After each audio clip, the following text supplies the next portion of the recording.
प्रधानमंत्री नरेंद्र मोदी को इस वक्त आप देख रहे हैं 9:30 बजे का समय था और इस वक्त दीक्षा भूमि में बाबा साहेब अम्बेडकर को श्रद्धांजलि दी। दीक्षा भूमि में उनकी मौजूदगी है और साथ ही उन्होंने इससे पहले 9 बजे स्मृति मंदिर में दर्शन किए, पहुंचे और वहां पर आरएसएस प्रमुखों को श्रद्धांजलि अर्पित की। ये तस्वीरें आपके सामने। तो प्रधानमंत्री नरेंद्र मोदी सबसे पहले स्मृति मंदिर पहुंचे। आरएसएस का प्रेरणा स्थल भी है। यहाँ पर श्रद्धा सुमन अर्पित किए। जो आरएसएस प्रमुख रहे हैं, प्रचारक रहे हैं, उनको नमन किया और उसके बाद 9:30 बजे, आप जानते हैं कि आरएसएस समय का बहुत पाबंद है, तो बिल्कुल भी देरी नहीं की, 1 सेकंड की देरी भी नहीं की। ठीक 9 बजे वो स्मृति मंदिर पहुंचे, उसके बाद दीक्षा भूमि पहुंचे हैं। इसके बाद माधव नेत्रालय प्रीमियम सेंटर का शिलान्यास भी करेंगे। पूरे कार्यक्रम पर हमारी नजर है और मेरे सहयोगी कुमार गौरव वहां पर मौजूद हैं। आप देख रहे हैं टीवी स्क्रीन पर उनको। कुमार, आपके पास आते हुए, जैसा कि हम सुबह भी बात कर रहे थे कि काफी लंबे समय बाद और 12 साल बाद प्रधानमंत्री नरेंद्र मोदी वहां पर पहुंच रहे हैं पीएम बनने के बाद, तो सरकार और संघ साथ में है। क्या यहां से मैसेज दिया जा रहा है और ये मुलाकात दोनों की कितनी अहम है, ये दौरा कितना अहम है?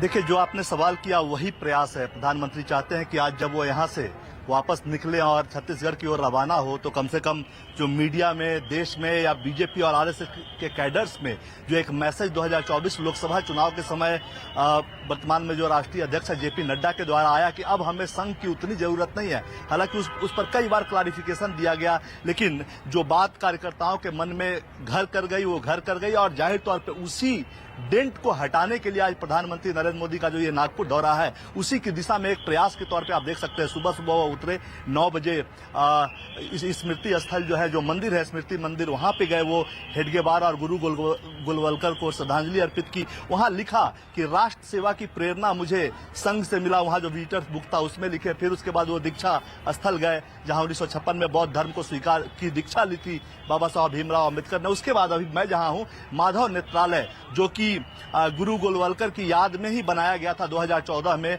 यहाँ का बहुत बड़ा आंखों का अस्पताल है और उसके दूसरे प्रीमियम सेंटर की अभी प्रधानमंत्री आधारशिला रख रहे हैं। अभी वो यहाँ पे पहुंच चुके हैं। तो जाहिर सी बात है, इन स्मृति मंदिर और ये जो माधव नेत्रालय का कार्यक्रम है, दोनों जगहों पे आपने देखा होगा कि अभी जो तस्वीरें जा रही है उसमें संघ प्रमुख उनके साथ हैं। दूसरी एक खास बात कि स्मृति मंदिर में आज तक कोई भी प्रधानमंत्री या राष्ट्रपति अगर गए हैं, बीजेपी के अटल जी भी जाते थे, तो उस वक्त भी उनके स्वागत के लिए स्थानीय कार्यकर्ता को लगाया जाता था। संघ में ये नियम है, लेकिन आज भैया जी जोशी स्वयं वहां मौजूद थे, जो कि संघ के इतने बड़े पदाधिकारी हैं। संघ प्रमुख भी वहां मौजूद थे और अब इस कार्यक्रम में भी मंच का संचालन हो रहा है और वहां पे कई साधु संत तो हैं, लेकिन संघ प्रमुख भी हैं। तो ये जो साथ का जो मैसेज है वो देना बहुत जरूरी था, क्योंकि लंबे समय से 24 के चुनाव के बाद से ही लगातार अटकलों का बाजार गर्म है कि संघ और बीजेपी में सब कुछ बेहतर नहीं है, सरकार के क्रियाकलापों से संघ नाराज है, कई इस तरह की खबरें आती थी। लेकिन आज प्रधानमंत्री मंच शेयर करके संघ प्रमुख के साथ 2-2 कार्यक्रमों में साथ दिखकर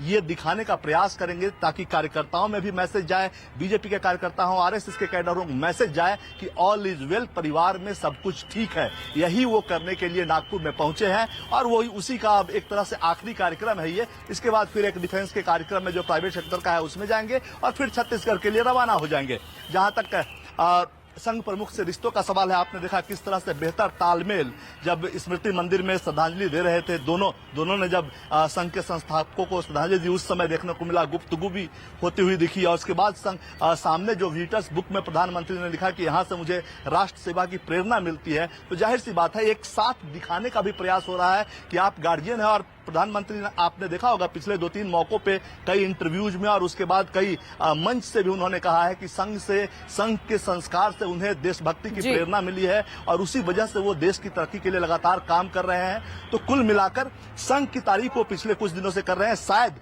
वो नागपुर पहुंचने से पहले का एक स्टेज तैयार कर रहे थे प्रधानमंत्री, और आज यहाँ पे वो पहुंचे हैं और मैसेज उनका प्रयास यही होगा और संघ का भी यही प्रयास होगा, साथ में मंच शेयर करके कि बीजेपी और संघ आरएसएस के कैडर्स के बीच अगर मन में कुछ बात घर कर गई है जेपी नड्डा के बयान के बाद से, तो बीजेपी का सबसे बड़ा चेहरा आज यहाँ मौजूद है और संघ के सबसे बड़े चेहरे मौजूद है, वो अब खत्म हो, ऑल इज वेल का मैसेज जाए। जी।